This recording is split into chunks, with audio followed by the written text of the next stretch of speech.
The New York Times' Mark Landler writes, as Mr. Trump faces his own mushrooming legal troubles, he has taken to using a vocabulary that sounds uncannily like that of John Gotti and his fellow mobsters in the waning days of organized crime. Let's watch the president.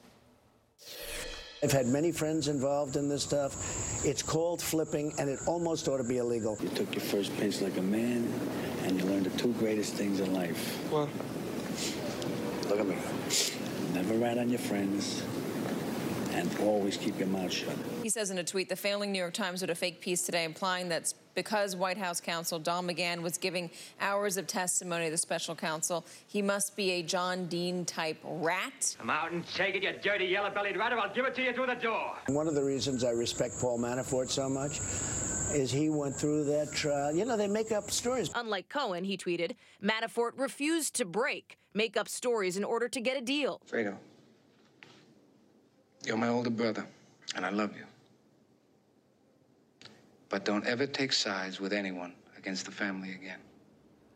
Well, the patois of this president seems very much resonant there with that kind of mob movie. Yeah, absolutely, but I don't think this is really a story about mob movies. I think it's a story about headlines in the New York City tabloids in the 1970s, 80s, and 90s when he was coming up in the New York business world, looking for his own name in the tabs and reading other people's names, and all about this mob stuff. This is a world that he did come up with. Not saying that he's directly connected with it, though there have been instances there that have been proven. But listen, this is a world that he knows, and this is the business world and the business lexicon that he came up with. He's not used to talking like a politician. Newsflash there. My wif's from out California. She doesn't know this stuff. She grew up out there.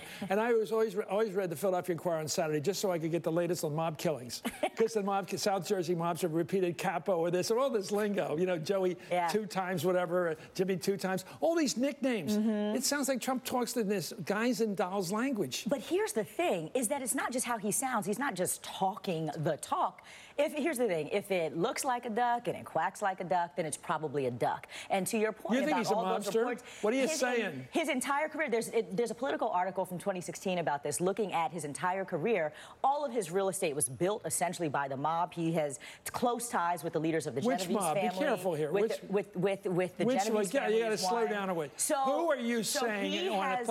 What is your authority here? You're saying that he has gotten money from the Italian mob, the Sicilian mob? I'm saying that the people that he has hired to lay his concrete and build his buildings, it has long been documented that these are folks who have been connected to the mob. And I'm telling you guys, pull up the political article. I know it takes about 5% of a construction job to move something in New York. I've heard these things over the years.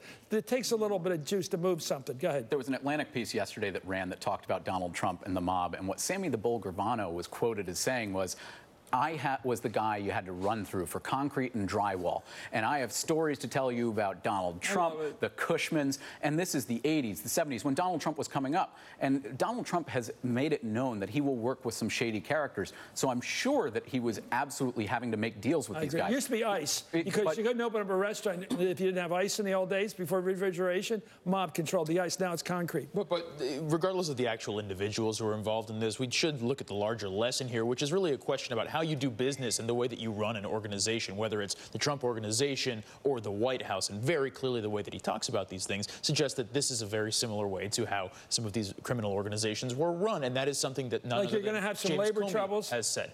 Well, not going to anyway, the roundtable's sticking with us. And up next, these three will tell me, I'm learning already, something I don't know. You're watching Hardball.